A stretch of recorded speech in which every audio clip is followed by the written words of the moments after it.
नमस्कार। आज मैं पुनः ऑनलाइन क्लास में आप समझ प्रस्तुत हुआ हूँ भूलना नए टॉपिक के साथ। तो आज का हमारा जो टॉपिक है वो थर्ड फोर्थ सेमेस्टर के लिए है। तो फोर्थ सेमेस्टर में आज एक नया टॉपिक के साथ हम आप लोगों को रूबरू कराएंगे। और वो नया टॉपिक क्या है? वो है मानवाधिकार। वो है मानवाधिकार या ह्यूमन राइट्स। तो देखिए, मानवाधिकार या ह्यूमन राइट्स क्या है?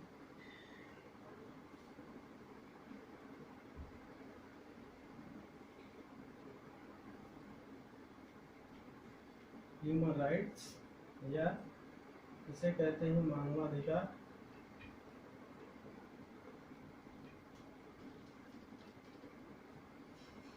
मानवाधिकार। तो ये ह्यूमन राइट्स या मानवाधिकार का कॉन्सेप्ट कहाँ से आया और कौन थे इसके जन्मदाता, क्या है ये, क्यों इसका पढ़ना जरूरी है, ये सारी चीज़ें हम आपसे अभी डिस्कस करेंगे। देखिए, दरअसल मानवाधिकार है क्या कि मनुष्य के पैदा होने के साथ ही उसके अधिकारों से संबंधित चीज़ें जुड़ने लगती हैं, क्योंकि मनुष्य भी एक जीव है। तो पृथ्वी पर जितना एक मनुष्य को अधिकार है उतना दूसरे मनुष्य को, तीसरे को, चौथे को, अर्थात जितनी मनुष्य जाति है सभी को बराबर अधिकार मिले हुए हैं। अर्थात हम ये नहीं कह सकते कि किसी को कम और किसी को ज़्यादा है। तो ये मानवाधिकार होते क्या हैं? मानवाधिकार होते हैं कि मनुष्य के हित के लिए बनाए गए एक नियम है। मनुष्यों के हित के लिए बनाए गए नियम भी क्या कहलाते हैं? मानवाधिकार कहलाते हैं। तो ये मानवाधिकार के जो कानून बनाए गए हैं इनका एक अलग वैश्विक स्तर पर एक संविधान लिखा गया है। मानवाधिकार का एक वैश्विक स्तर पर संविधान लिखा गया है जिसके तहत लोगों को संरक्षण दिया जाता है। और एक मानवाधिकार यूएन मानवाधिकार का एक संगठन है, अर्थात संयुक्त राष्ट्र संघ द्वारा उसको क्या किया जाता है? होल्ड किया जाता है। तो ये मानवाधिकार क्या करता है कि जैसे कहीं भी कोई भी किसी भी व्यक्ति के साथ अन्याय हो रहा है, किसी समूह के साथ अन्याय हो रहा है, किसी छोटे देश या बड़े देश के साथ अन्याय हो रहा है, तो वहाँ ये राष्ट्रीय स्तर पर मानवाधिकार ग्रुप या यूएन मानवाधिकार जाके क्या करता है? उन चीज़ों को क्या करता है? प्रश्न चिन्ह लगाता है कि नहीं, ऐसा नहीं होना चाहिए। अगर किसी छोटे देश पर बड़ा देश जुल्म कर रहा है तब भी मानवाधिकार की भूमिका वहाँ पे अहम होती है।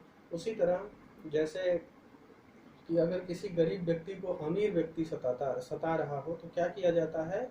उस उस क्षेत्र के या उस गांव के मुखिया द्वारा या और लोगों द्वारा क्या होता है कि जुट करके उस समस्या का सलूशन निकाला जाता है ताकि उस गरीब को सता न सके। कुछ ऐसा ही एक छोटे रूप में हमने बताया। इसी में कुछ एक बड़ा रूप है। क्या है कि जैसे मानवाधिकार का जो कॉन्सेप्ट है वो है वसुधैव कुटुंबकम। वसुधैव कुटुंबकम का मतलब क्या है कि विश्व एक परिवार की तरह रहे। अर्थात परिवार वही अच्छा लगता है जिसमें किसी भी प्रकार का क्लेश न हो। और ये क्लेश तब नहीं होगा जब घर के सभी लोग शिक्षित होंगे, पढ़े लिखे होंगे, अच्छे से रहेंगे और उनके बीच जो अंतर संबंध है वो एक प्रगाढ़ रहेंगे और सब एक दूसरे को अच्छे से जानते रहेंगे, आपस में बात करेंगे, आपस में जो समस्याएं होंगी उसको शेयर करेंगे। जब ये सारी चीज़ें घर में होती रहती हैं तो वो घर अच्छे से चलता है। अर्थात इसी तरह कुछ वैश्विक स्तर पर भी काम होता है तो मानवाधिकार के जो ऑफिस है वो देश स्तर पर भी हैं, राष्ट्रीय स्तर पर भी हैं, प्रदेश स्तर पर भी हैं। अर्थात अगर कहीं पे किसी के मानवाधिकारों का हनन होता है तो क्या किया जाता है? उस मानवाधिकार संगठनों द्वारा वहाँ पे प्रश्न चिन्ह या वहाँ पे इन चीज़ों को उठाया जाता है कि नहीं, ये जो हो रहा है वो गलत हो रहा है। तो इस प्रकार से हम देखते हैं कि मानवाधिकार क्या करता है? वहाँ अग्रणी भूमिका निभाता है। तो सबसे पहले जो इसका कॉन्सेप्ट आया था मानवाधिकार का वो आया था 16 जनवरी 1941 को। इसका जो कॉन्सेप्ट आया था वो आया था 16 जनवरी 1941 को। और ये 16 जनवरी 1941 को थे कौन इसको देने वाले? वो थे रूजवेल्ट।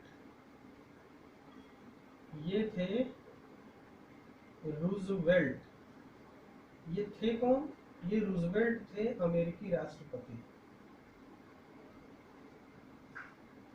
अमेरिका के क्या थे? प्रेसिडेंट।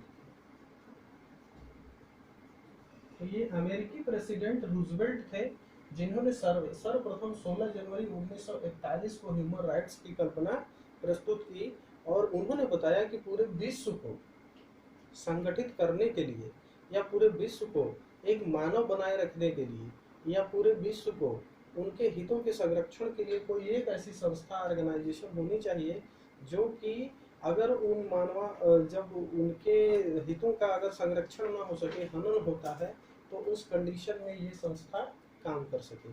ऐसी स्थिति पर तो रूजवेल्ट ने प्रश्न चिन्ह इस पे उठाने की कोशिश की और ये 1689 की जो क्रांति हुई इंग्लैंड में, फिर उसके बाद ये उसमें भी इस्तेमाल किया गया।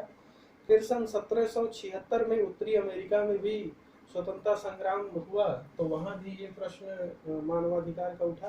तो इस प्रकार से आगे ऐतिहासिक रूप से इन सबों का लेखा जोखा देखने को मिलता है।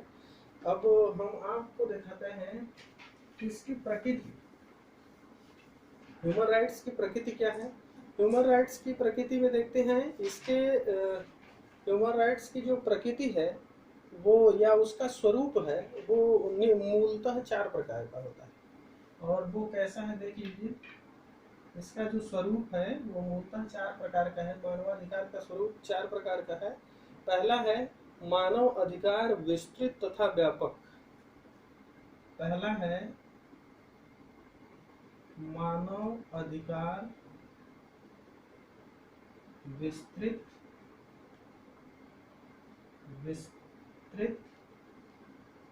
तथा व्यापक। दूसरा है मानव अधिकार सार्वभौमिक।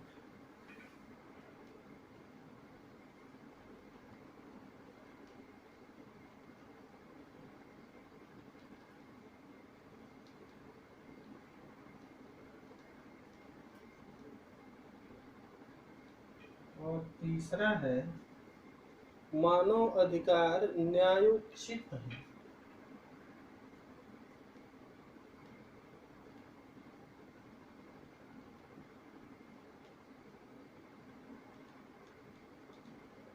मानव अधिकार न्यायोचित है या जस्टिसेबल है। और लास्ट है मानव अधिकार असीमित नहीं है।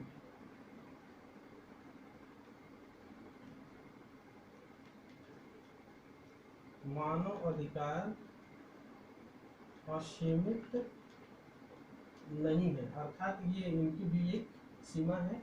तो ये उनकी प्रकृति को दर्शाता है, मानव अधिकार की या मानवाधिकार या ह्यूमन राइट्स की प्रकृति को दर्शाता है या उसके स्वरूप को दर्शाता है कि जो मानवाधिकार है वो मानवाधिकार क्या है? विस्तृत और व्यापक जरूर है, लेकिन दूसरी तरफ कहता है कि वो विस्तृत व्यापक के साथ साथ वो असीमित नहीं है, अर्थात उनको भी एक सीमा में बांधा गया है।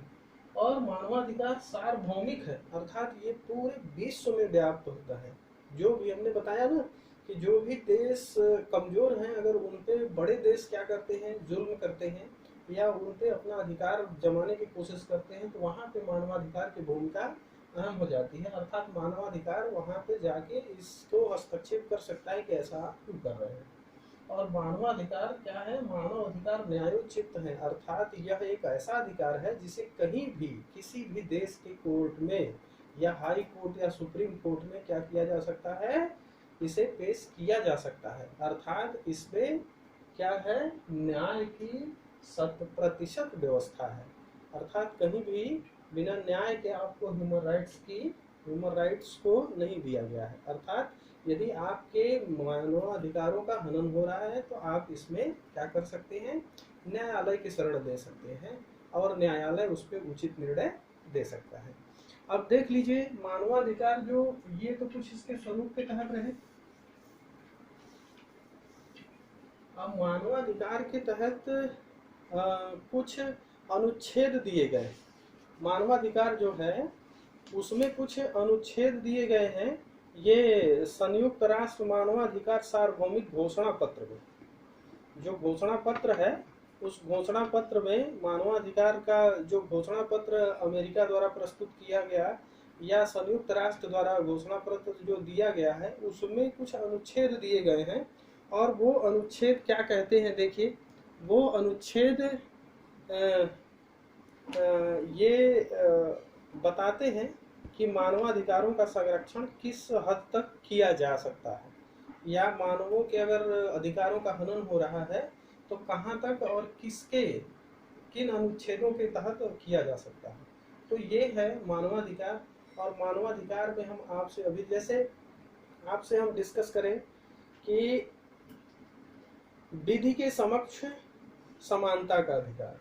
देखिए ये हम बता रहे हैं संयुक्त राष्ट्र संघ के घोषणा पत्र में कुछ अनुच्छेद दिए गए हैं जो मानवाधिकारों से संबंधित हैं, अर्थात मानव के अधिकारों का कहीं हनन न हो उससे संबंधित है, इसलिए उस पर संयुक्त राष्ट्र संघ काम करता है। तो पहला है विधि के समक्ष समानता का अधिकार। ये पहला है विधि के समक्ष समानता का अधिकार।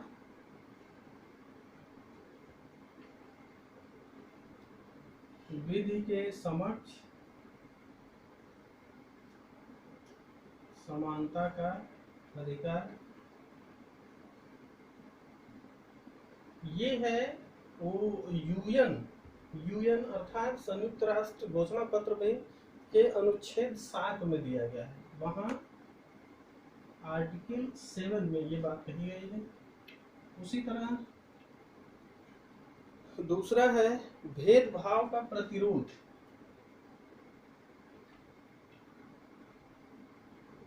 भेदभाव का प्रतिरोध यूएन के आर्टिकल ये भी 7 में दिया गया है। उसके बाद है तीसरा है अवसर की समानता। तीसरा है अवसरों की समानता। ये अनुच्छेद 21 में दिया गया है। और इसके बाद है विचार और अभिव्यक्ति की स्वतंत्रता। विचार अभिव्यक्ति की स्वतंत्रता। अभिव्यक्ति की स्वतंत्रता ये दिया गया है आर्टिकल 19 में। ये आर्टिकल 19 में दिया गया है।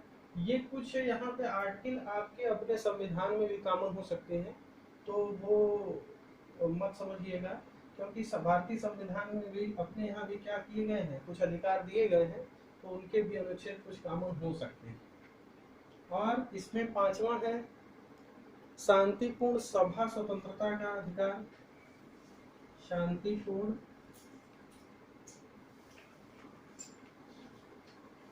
सभा स्वतंत्रता का अधिकार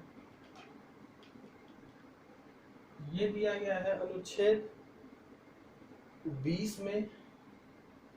ये दिया गया है आर्टिकल 20 के ए में। और इसके बाद है सीमा के आगे है बलात् श्रम से संरक्षण।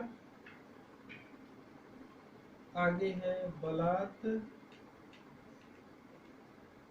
श्रम से संरक्षण। ये आर्टिकल ये दिया गया है आर्टिकल 4 में। ये आर्टिकल 4 में दिया गया है। और शिक्षा का अधिकार, इसमें हम बहुत इसमें से सारे नहीं आर्टिकल डिस्कस कर पाएंगे यहाँ पे, तो हम उसमें से जो मुख्य है वही डिस्कस कर दे रहे हैं। शिक्षा का अधिकार,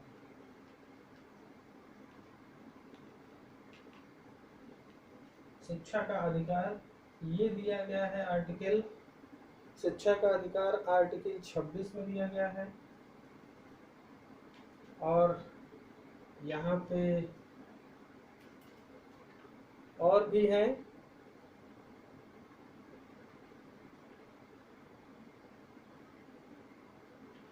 प्राण एवं व्यक्तिगत स्वतंत्रता का अधिकार, प्राण एवं व्यक्तिगत स्वतंत्रता का अधिकार,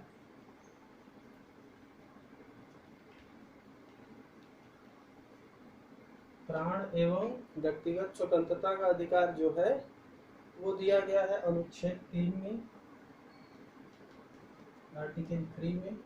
तो इस प्रकार से ये कुछ हमने आपसे डिस्कस किए जो कि मानवाधिकार संरक्षण से संबंधित आर्टिकल हैं, जो कि संयुक्त राष्ट्र घोषणा पत्र में दिए गए हैं। अर्थात संयुक्त राष्ट्र घोषणा पत्र जो बनाया गया है उसमें ये आर्टिकलों का जिक्र किया गया है जो मानव के अधिकारों से संबंधित हैं, जिसमें विधि के समक्ष समानता का अधिकार, ये हमने कुछ मुख्य रूप से जो अधिकार काम करते हैं उनकी चर्चा की है। अभी इसमें बहुत है जिसके बारे में आप अपने किताबों में देख सकते हैं। तो इस प्रकार से हमने देखा कि ये मानवाधिकार और उससे संबंधित अनुच्छेद थे और किस प्रकार से ये काम करते हैं आपने ये भी देखा। अब हम मानवाधिकार और शिक्षा पे चर्चा करते हैं। तो मानवाधिकार और शिक्षा पे हम कैसे चर्चा करेंगे, आप देखिए यहाँ पे एक अनुच्छेद दिया गया है शिक्षा के अधिकार, आर्टिकल 26 में। तो जैसे अपने यहाँ शिक्षा के अधिकार का आर्टिकल दिया गया है 21 में, जैसे कक्षा 1 से 8 तक की शिक्षा को क्या बना दिया गया है, कक्षा 1 से 8 तक की शिक्षा या कक्षा 6 से 14 वर्ष के बच्चों की शिक्षा को अनिवार्य एवं निःशुल्क बना दिया गया है। तो वो अनिवार्य एवं निःशुल्क शिक्षा जो होती है वो किसके माध्यम से दी जाती है, गवर्नमेंट के माध्यम से। तो ये राष्ट्रीय मानवाधिकारों का क्या है, एक संरक्षण है। अर्थात अगर ऐसा आप कर रहे हैं अपने देश में तो इस प्रकार से राष्ट्रीय मानवाधिकारों का संरक्षण कर रहे हैं, अर्थात मानवाधिकारों का पालन कर रहे हैं। तो ऐसा क्यों है, क्योंकि मानवाधिकार प्रत्येक व्यक्ति का ये मानवाधिकार है, या प्रत्येक व्यक्ति का ये अधिकार है कि उसे जन्म से ही शिक्षा की व्यवस्था की जाए। अर्थात यदि वो करने में, वो शिक्षा की व्यवस्था करने में अक्षम है तो भारत सरकार या किसी भी देश की सरकार ये करने के लिए क्या है, बाध्य है। अर्थात ऐसा करना उनका अधिकार है। और ये अधिकार भी उस देश के नागरिकों को प्राप्त है जो कि यहाँ पे लिखे गए हैं। शिक्षा के साथ साथ ये भी अधिकार है। तो यहाँ कहता है, ये जो शिक्षा का अधिकार आर्टिकल है ये कहता है कि जो भी देश हो, देश के नागरिक हो, उन्हें शिक्षा प्राप्त करने का अधिकार है। और उस शिक्षा को यदि वो ग्रहण नहीं कर पाते हैं या वो किसी कारणवश मजबूर है नहीं ले पाते हैं तो उस देश के प्रधान को ये सोचना चाहिए कि इनको हम कैसे शिक्षा ग्रहण कराएं, क्योंकि यह मानवाधिकार का विषय है। तो इस प्रकार से आज हमारा क्या हुआ, आज हमने एक नया टॉपिक खत्म किया, ह्यूमन राइट्स। आज के लिए इतना ही, धन्यवाद।